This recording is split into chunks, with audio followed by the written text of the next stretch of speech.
Hello, it's Claire Fitzpatrick, and this is part 2 of the cervical self-care that you can do at home. So last one that we did, the last video, was on just sort of rolling and doing gentle stretches that are not weight-bearing and load-bearing, and they're nice and slow. They're to break up the adhesions and the crepitus that builds up in your neck. And here are some strengthening exercises that you can do to if you're getting that sort of pinched feeling without getting the adjustment. If you can't go to your local chiropractor to get an adjustment, these are some things you can do to just to strengthen up the neck muscles and help create proper movement balance. So first, I'll give you a little explanation. So every muscle and tendon in your body that creates movement is supposed to have an equal and opposite to help. So it's concentric and eccentric movement.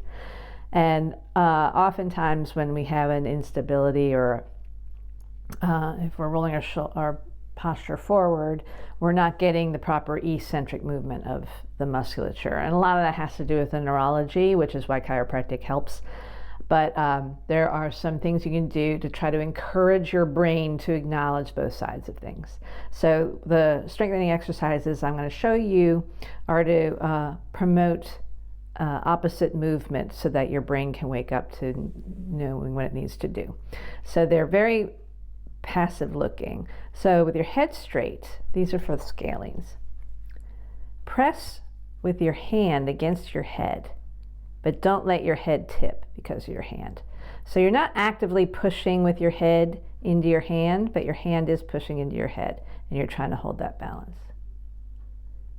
And that's strengthening the scalenes and the trapezius muscles here. And do the same on this side. So resist with your head, but don't push back with your head. Good. And you want to do that for rotation too. So put your hand here, and now with your head, try to turn to the right. So now your hand is resisting your head.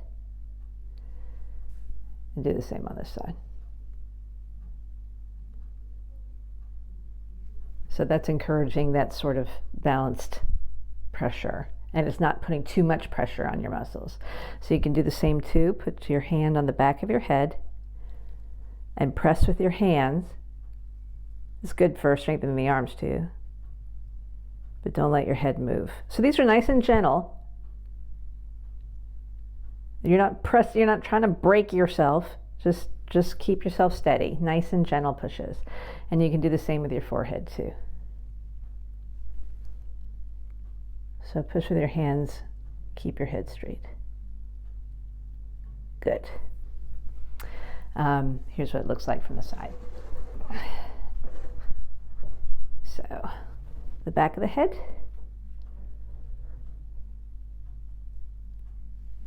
And now forward. Hope you can see that. All right. And so I feel like I'm missing one. Give me a second. Oh yes. Okay. So this one is to strengthen the deep neck flexors without putting up too much resistance. So put your hands here on your chin and press down with your head like you're looking down. So your hands are resisting now. Does that make sense? And you can do the same back here. Try to look up. There you go. So if any of these are causing you too much problems, then back off. But these are just some simple things that you can do to strengthen your neck flexors and extensors so that they are evenly balanced, so that hopefully your muscles can react really well that way. There's other cervical stretches I will do in another video because I'm trying to make these little short, sweet little tidbits that you can just take with you. But they're going to involve more the scapula, the connecting muscles going from the neck to the mid-back. So I'll do that in another video. Bye!